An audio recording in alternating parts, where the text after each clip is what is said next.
Saya berkeyakinan bahwa telah terjadi ketidaknetralan sebahagian PJ kepala daerah, termasuk perangkat daerah, yang menyebabkan pemilu tidak berlangsung secara jujur dan adil.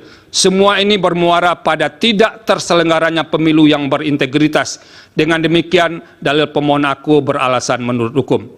Menimbang bahwa berdasarkan seluruh pertimbangan hukum di atas, dalil pemohon sepanjang berkenaan dengan politisasi bansos dan mobilisasi aparat atau aparatur negara, penyelenggara negara adalah beralasan menurut hukum. Oleh karena itu, demi menjaga integritas penyelenggaraan pemilu yang jujur dan adil, maka seharusnya Mahkamah memerintahkan untuk melakukan pemungutan suara ulang di beberapa daerah sebagaimana yang disebut dalam pertimbangan hukum di atas. Terima kasih. Bahwa berdasarkan ketentuan-ketentuan di atas, meskipun secara normatif Presiden dan Wakil Presiden memiliki hak untuk terlibat dalam kampanye dan tidak ada ketentuan larangan bagi Presiden memberikan bansos, namun dengan adanya pemberian bansos menjelang pemilu dan di masa kampanye, maka dalam batas penalaran yang wajar, hal tersebut tentu berdampak pada para peserta pemilihan karena adanya ketidaksetaraan. Di antara faktor yang mendukung keadaan ini adalah adanya celah hukum yang ada pada aturan pemilu yang tidak jelas yang kemudian dimanfaatkan.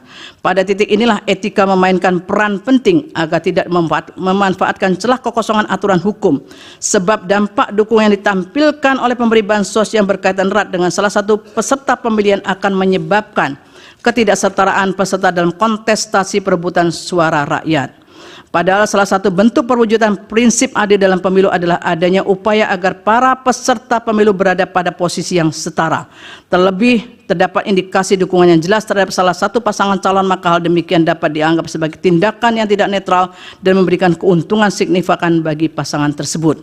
Hal ini menjadi semakin rumit mengingat sulitnya memisahkan antara fasilitas negara dan kepentingan politik personal. Dalam konteks inilah penting kembali diingat maksud ditetapkannya ketetapan MPR nomor 6 2001 tentang etika kehidupan berbangsa di era awal reformasi sebagaimana telah diuraikan di atas, yang harus menjadi arahan, pedoman, panduan mewujudkan nilai-nilai luhur budaya bangsa. Oleh karena itu, sekalipun tidak ada larangan pemberian bansos dengan menggunakan DOP, namun sejalan dengan makna etika kehidupan berbangsa penting untuk dilaksanakan secara bijaksana demi menjamin pemilu yang jujur dan adil sebagaimana dijamin oleh Undang-Undang Dasar 1945. Dengan mengutip pandangan Andre Stark sebagaimana dianggap dibacakan, oleh karena itu, seorang pemimpin diwajibkan memahami dan menerapkan pentingnya integritas dan tanggung jawab dalam memegang kekuasaan publik, serta perlunya menjaga pemisahan yang jelas antara kepentingan pribadi dan kepentingan publik demi menjaga persatuan dan kesatuan bangsa.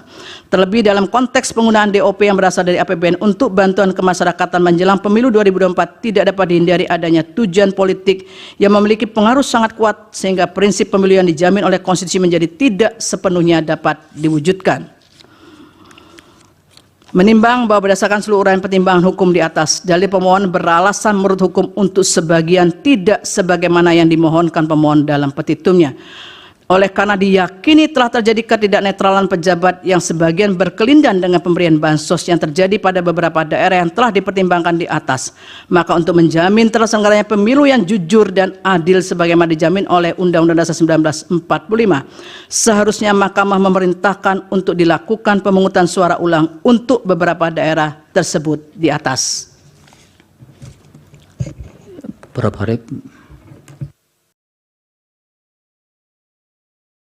Sementara itu pada pendapat berbeda, kali ini saya secara khusus akan memberikan catatan dalam penyelenggaraan pemilu presiden tahun 2024.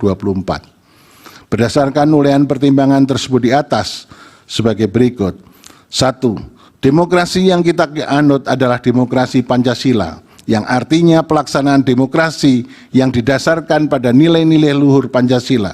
Pancasila tidak hanya sekedar menjadi cita hukum dalam pembentukan hukum nasional, tapi juga merupakan cita etik yang menjadi rujukan dalam bersikap dan bertindak, tidak hanya bagi penyelenggara negara termasuk presiden dan seluruh infrastruktur politiknya, tapi bagi seluruh warga negara. Sebab negara kita tidak hanya harus diselenggarakan sesuai dengan prinsip rule of law, tetapi juga prinsip rule of ethic. 2. Dalam rangka melaksanakan prinsip rule of ethic dan agar semua penyelenggara negara tunduk pada nilai etika yang luhur yang terdapat di dalam Pancasila, maka pelaksanaan rule of ethic perlu ditegakkan oleh suatu mahkamah etik nasional.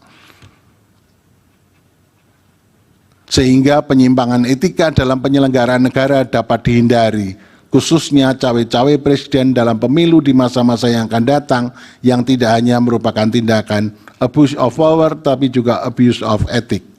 3. Desain hukum pemilu, terutama konstrain waktu penyelesaian sengketa perselisihan hasil pemilihan umum perlu ditambah tidak hanya 14 hari dengan mempertimbangkan ruang lingkup wilayah sengketa yang meliputi wilayah Indonesia sehingga didapat waktu penyelesaian yang rasional, proporsional dengan mengingat adanya waktu pemilihan presiden putaran kedua dan waktu jadwal ketatanegaraan pada bulan Oktober.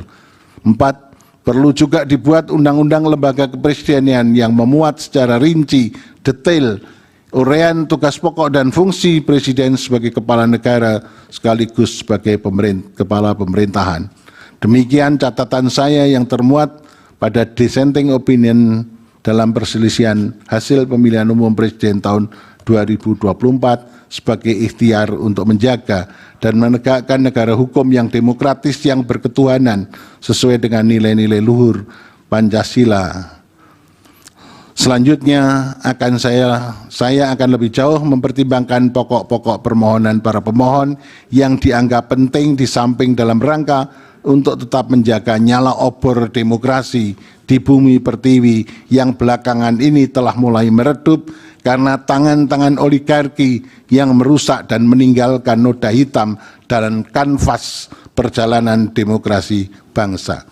Pokok permohonan pemohon dan seterusnya dianggap telah dibaca dengan dalil-dalil sebagaimana hampir sama dengan apa yang disampaikan oleh Profesor Saldi dan Profesor Eni. Sekaligus sementara itu saya sampaikan dari halaman 25 sampai dengan halaman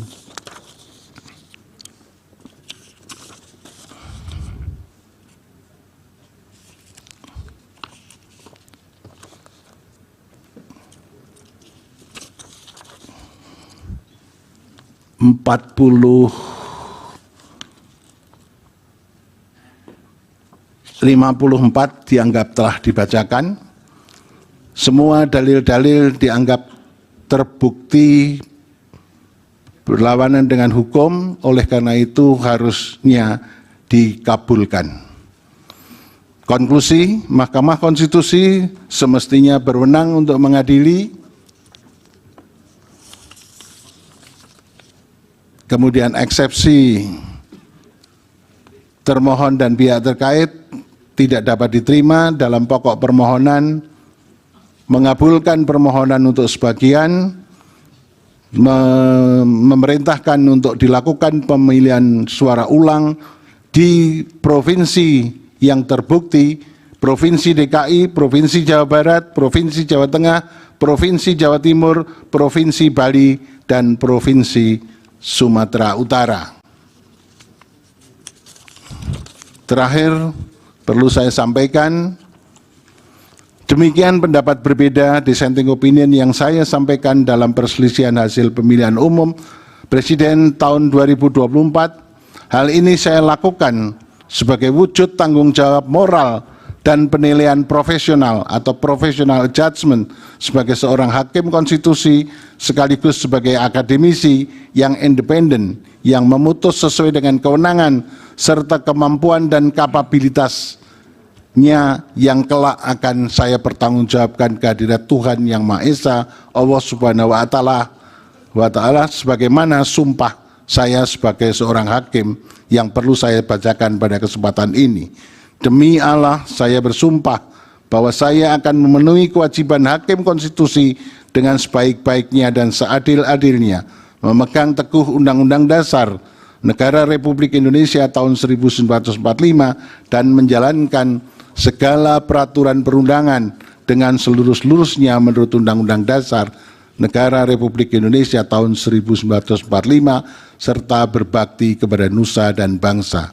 Sumpah hakim konstitusi yang diucapkan tak kala saya dilantik pertama kali menjadi hakim konstitusi bersifat final and binding di dunia maupun di akhirat bagi seorang hakim.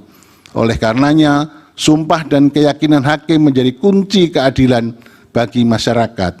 Selain itu, pudar dan menurunnya standar etik khususnya bagi penyelenggara negara menjadi musabab perlu adanya kepedulian akan pentingnya menjaga keseimbangan antara penegakan hukum, rule of law, dan penegakan etik atau rule of ethic sesuai dengan nilai-nilai luhur Pancasila. Jikalau ini tidak dilakukan, maka akan terjadi tragedi berhukum dan berkonstitusi di negara hukum yang demokratis berdasarkan Pancasila yang dapat menjauhkan kita dari cita-cita menuju negara Indonesia yang hebat, bermartabat, dan unggul dalam segala bidang. Terima kasih. Assalamualaikum warahmatullahi wabarakatuh. Waalaikumsalam. Demikian diputus dalam rapat permusyawaratan hakim. Download Tribun X sekarang, menghadirkan lokal menjadi Indonesia.